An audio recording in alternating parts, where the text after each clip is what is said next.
السلام عليكم ورحمة الله وبركاته متابعيني حلوين. بصوا النهاردة هنعمل ايه، ورايكم المكونات اللي انا هعمل بيها، بس انا بختصر عشان ما اطولش عليكم الفيديو. بصوا معايا الطماطم اهو، ضربتها في الخلاط، ومعايا ليها صلصة، والتوابل بتاعتها ملح وفلفل اسود وسبع بهارات وبابريكا. اوكي كده خلاص الصلصة. نيجي بقى ربع لحمة مفرومة زي ما انتوا شايفين، ربع بصل مقطعاه صغير زي ما انتوا شايفين، التوابل بتاعت اللحمة المفرومة ادي ملح فلفل توم باودر توابل لحمة بس. ومعانا ملكة الحلقة النهاردة الطبخة بتاعتنا المكرونة القلم دي. خلاص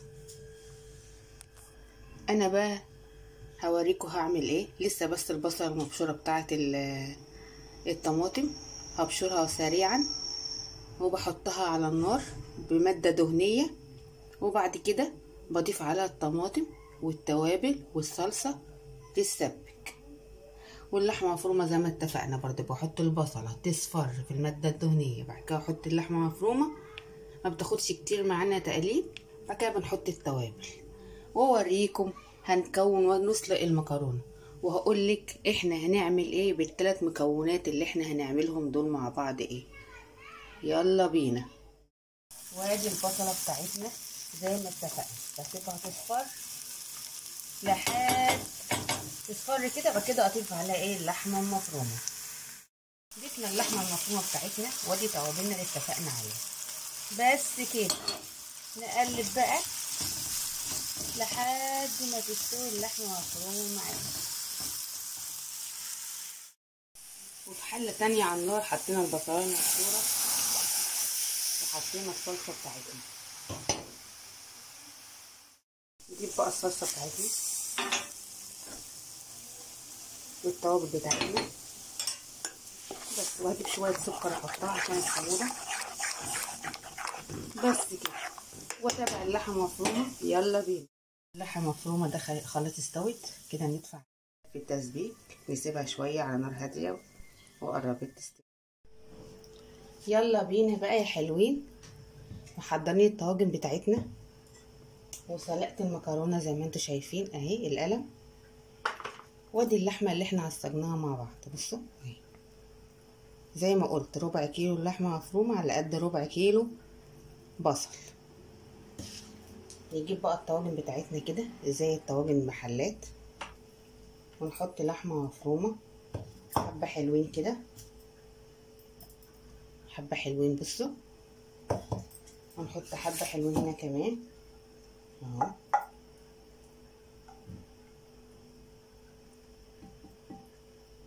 يعني الربع ده هيعمل 3 طواجن حلوين مش صغيرين. نحط كمان الباقي وادي طاجن كمان اهو. بصوا الجمال، اكله جميله بنحب ناكلها من المطاعم. ونحاول بقى ايه نضغط عليه كده اهو. بصوا نضغط جامد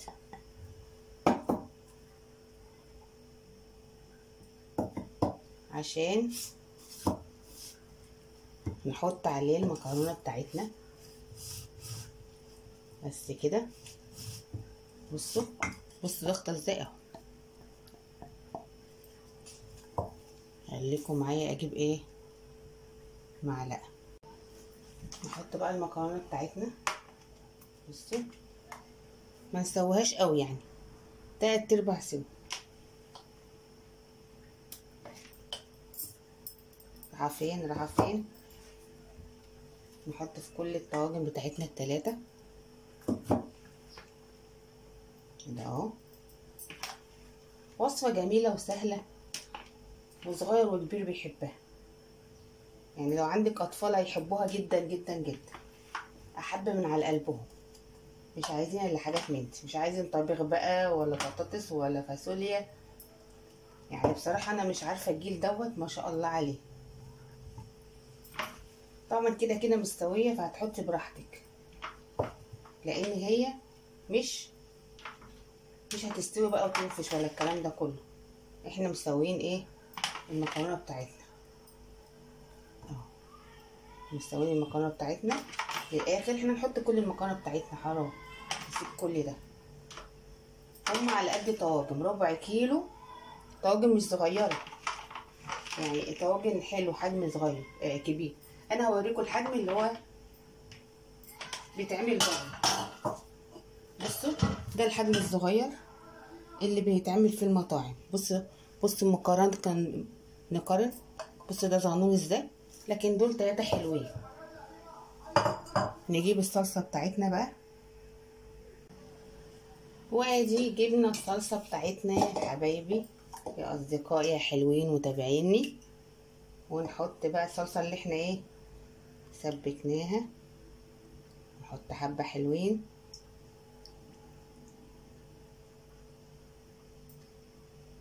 حبة حلوين كده. بصوا في ناس بيعملوها بالمكرونة نية،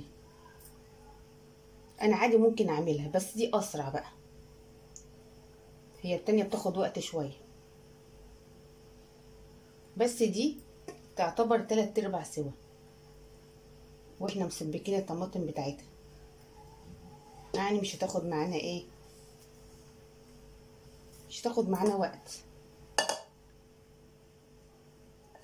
بصوا الطماطم كلها على قد المكرونه بالظبط اهو، معاكم خطوه بخطوه، بسهل عليكم الدنيا، اكلات على قد الايد، تقدروا تعملوها في اي وقت وفي اي مكان. بصوا بقى كده خلاص، ولا محتاجين ان احنا نغطيها ولا الكلام ده كله. بصوا كده هنحطها في الفرن بس كده. بصوا الجمال اهو، الطاجن اهو، نحطه في الفرن بقى وناكل جنبه بقى بطاطس مقليه. كده خلصنا الطواجن، جاهزه على ايه، جاهزه على الفرن. وحبيت اسهل عليكم اقول لكم كمان عشان ما تشيلوش الطواجن كده، هاتوا صينيه ألمونيا وحطوها. طبعا لو دي ما كانتش مستويه لازم نحط ايه عليها ورق فويل، لكن كده مش عايزه، لو عايزه تحطي بردك حطي. خلاص دي كده جاهزه ان احنا نحطها في الفرن ونشوف النتيجه مع بعض. وصل الطاجن بس هو لسه سخن شويه. واو لسه. نعمل ايه بقى، نحاول كده. واو بصوا يا جماعه، استنى عليه شويه بس صغيرين، ثواني يعني. واو. نقلب بقى، نشيل الطاجن. بسم الله الرحمن الرحيم. المفروض ان احنا نصبر عليه، يعني نستنى عليه لما يبرد، بس للاسف يعني احنا مش هنصبر عليه، سخن مولع. بصوا الطاجن، بص السخونيه طالعه ازاي، عامله ازاي مولع. بصوا الجمال. بصوا لازم تجربوه بجد، ده لازم يتجرب. بصوا